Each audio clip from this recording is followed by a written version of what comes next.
Okay, my first guest on the Lokpal controversy is the senior Congress MP, senior lawyer of the Supreme Court, a former chairman of the Parliamentary Standing Committee on Law. Abhishek Manu Singhvi joins me. Appreciate your joining us, Dr. Singhvi. You've come out very strongly against the Lokpal decision to move a tender calling for ordering 7 BMW cars for all the members of the Lokpal of India. You've called it a tragic irony for an anti-corruption body. Why have you used those words? Because the Lokpal sources have told us that all they are asking for is parity with Supreme Court judges' conditions. And since Supreme Court judges' service conditions allow them to have BMW cars, why can't the Lokpal also have a BMW car? Rajdeep, firstly, your voice was frequently broken, though I've got the gist of your question. Let me also answer it by stepping back for 15 seconds and telling you that there is a personal long association with this. Not only did my father invent the word Lokpal and Lokayukt, but he crusaded for it in the 60s. And by a sheer coincidence, in late 99, in late 2000, mid 2000, I happened to chair the committee which gave the report on the Lokpal. So there's been a long association. I am going to, you see, this point about the BMW is really relatively trivial, but it has become a peg to hang the comment or the complaint about. The real thing is they are welcome to their BMWs, and I know that judges have entitlement to it, and I'm not really grudging them the BMWs. The real thing is that this is an institution with a huge underperformance, and I'll share some shocking statistics with you. It is an institution which has focused on the most petty of officials. It has let off anybody remotely resembling a middle level, much less a high level official or politician. It has practiced opacity, selective disclosures, and it has passed on a lot of complaints to the CBC, CBI, which it is actually supposed to supervise and which are much more supposedly under their political masters. So I'll make good each of these comments as I go along, but this is the real reason why there is a reaction that, look, here you have in a sense, a group of people who came to power at least partially on this campaign. Mr. Modi did nothing about it after passing the Lokpal Act from 2013 to 19, 6 long years. And so 6 years of inactivity after passing the act. And from 19 to now, that is barely 6 years, you have had 34 investigations, Rajdeep. 3, 4, and 7, a total of 7 prosecutions, sanctions granted. I mean, this, you might as well not have a Lokpal. And all of these have involved petty officials. 1 minute. You know, these numbers, sir, just a minute. Sir, just a minute. The official data on the Lokpal website shows 6,955 complaints received since 2019. Preliminary inquiry ordered into 289 cases. 170 complaints sent to CBC for inquiry. 109 to CBI. So the Lokpal is claiming that they are actually doing some work. You seem to suggest that it is a completely ineffective body. Well, I'm glad my voice is getting to you because your voice is hardly getting to me. I'm getting it in bits and snatches. But again, getting the gist of your question, you know, the statistics are two-faced. They are true both sides. 90% of complaints they receive are rejected on, you know what? On a supposedly wrong format. The ones which are entertained, a huge majority is passed on to CBC and CBI. The only 2 political leaders who have at all been proceeded against very readily and promptly are Mahua Mitra and Shubhu Soren, both on a complaint by the same person, Mr. Dubey. No major ruling party, not a single ruling party person has faced an investigation. Yes, Hemant Soren, my apologies. No major BJP leader has faced an investigation, much less a prosecution sanction. And what is very interesting is that of the 5 complaints filed against the Prime Minister, 1 was formally, with a reasoned order, rejected. The status of 4 others is not known. And when they have other persons, they promptly put on the portal, on the website, the status. In a large number of cases, you have opacity. You go to the portal, you will not get a response. You will not get what happened to complaint XYZ.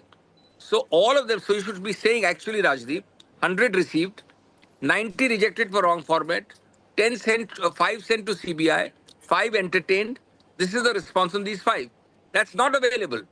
When they want selectively, they will publish No, no, it, like in the Mahua Mitra no, case but and the Hemant Soren case. Dr. Singhvi, the Lokpal is headed by a former Supreme Court judge, Justice Khanwilkar. All the members of them are leading judges. They have been appointed by a committee that includes the Prime Minister, the Leader of the Opposition, a nominee of the Chief Justice or the Chief Justice himself, and an eminent jurist. Where does the flaw lie then?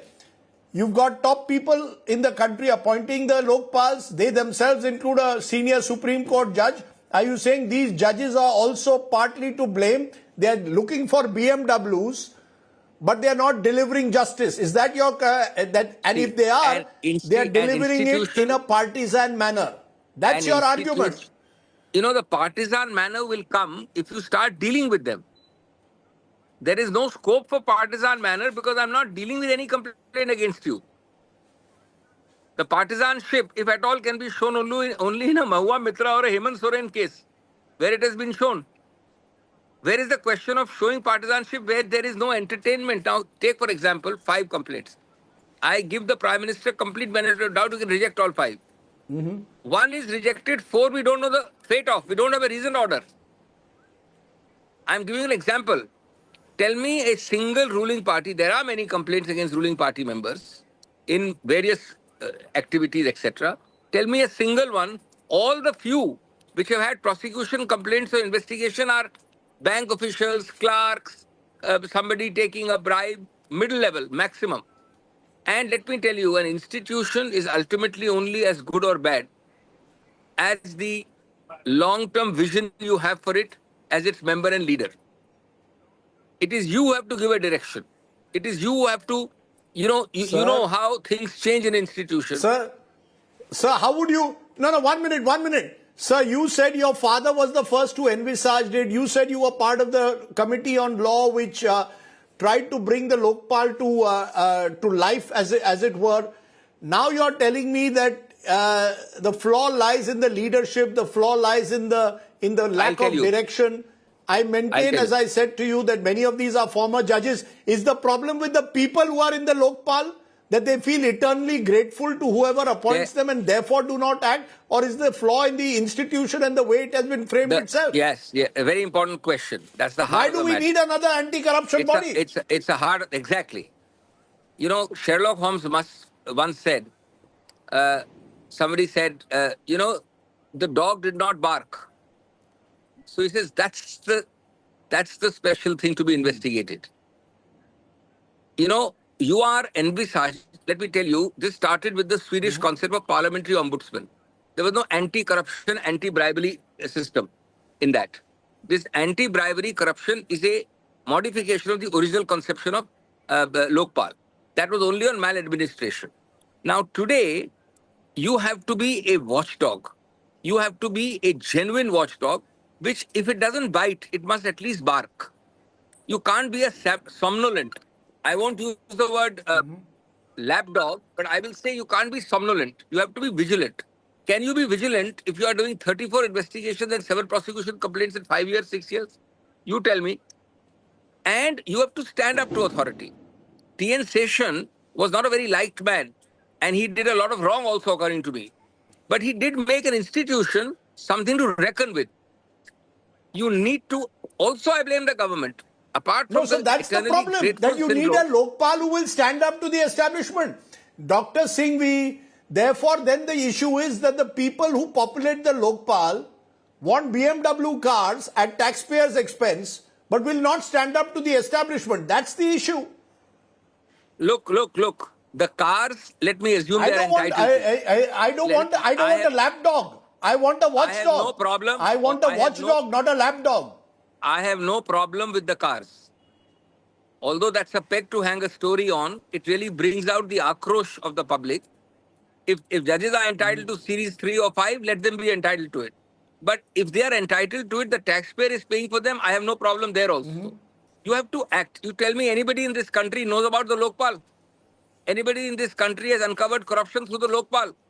Anybody in this country has really treats them or thinks of them as an effective watchdog?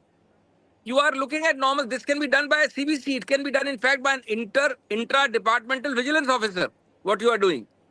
You were supposed to strike terror in the hearts, let me be very clear, of the middle level and the plus above that. You know, when Lee Kuan Yew became Prime Minister of Singapore, he didn't have a Lokpal. But he said, look, I will ensure that the fear of God strikes those in my senior people who indulge in this. Singapore was 5 times more corrupt than India in that time in the 60s. Now you have to strike some terror. Here is an institution which is understaffed. They don't have a director of public prosecutions yet. You know that? So they have not carved out. I would have been anxious as a Lokpal or a Lokpal member to carve out a niche for myself. What it has become is another government department quietly in the backdrop, not really discharging the anti-corruption super heavyweight institution envisaged that on which Anna Hazare, the entire AAP movement, and partially the BJP road to power. Even Lokayuks, let me tell Yes, you. aided by the Congress, which agreed. Aided by the Congress, which agreed to have a Lokpal at the time. We have always agreed to many things, bona fide, in the good administration of the country, and they are used to bite back at us. Please bite at us, but also bite at those who are supposed to bite at. There you are not functioning. Even Lokayuks at the state level have functioned more effectively. You have examples in Karnataka. You have examples in Karnataka. You have examples in other states. This Lokpal institution at the center must immediately revamp itself. Okay, I'm going to leave it there, Dr. Singhvi. Appreciate you taking the time off. I know you're on holiday. I won't tell our viewers where you are, but that perhaps explains part of the audio problem that we were initially having. But I appreciate, Dr. Singhvi, you joining us here on the show tonight. Thank you very much. Thank you and happy Diwali. Thank you.